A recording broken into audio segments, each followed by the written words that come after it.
এখন নাকি মাত্র 75 টাকায় পাওয়া যাচ্ছে চিকেন বিরিয়ানি। বালুরঘাটে এমন অফার দেখে অনেকেই বিশ্বাস করতে পারছেন না।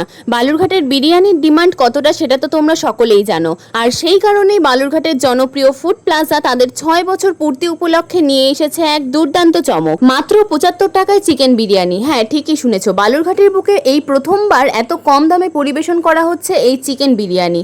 দেখতেই পাচ্ছ ঝরঝরে বাসমতি চালের সুগন্ধি রাইস, সাথে এত বড় একটা চিকেনের পিস আর একদম নরম জুসি আলুটাকে সামান্য চাপ দিতেই ভেঙে যাচ্ছে, এতটাই সফট। আর শুধু বিরিয়ানিই নয়, এখানে ঢুকতেই নজর কেড়ে নেবে এর সুন্দর অ্যাম্বিয়েন্স, আধুনিক ও আরামদায়ক সোফা সিটিং, নরম আলো আর কালারফুল ডেকোরেশনের জন্য পুরো জায়গাটার একটা প্রিমিয়াম ফিল পাওয়া যাচ্ছিল। বন্ধু বান্ধব এবং পরিবারের সঙ্গে বসে খাওয়া দাওয়া আর আড্ডার জন্য পরিবেশটা একদম পারফেক্ট। এবার চিকেন, আলু আর বিরিয়ানির রাইস একসাথে নিয়ে একটা বাইট, সত্যি বলতে স্বাদটা ছিল একেবারে অসাধারণ। এত কম দামে এমন কম্বিনেশন পাওয়া সত্যি চমকে দেওয়ার মতো। এবার তোমরাই বলো, 75 টাকার এই বিরিয়ানি ওভার হাইপ নাকি পুরো ভ্যালু ফর মানি? কমেন্টে জানাতে ভুলো না।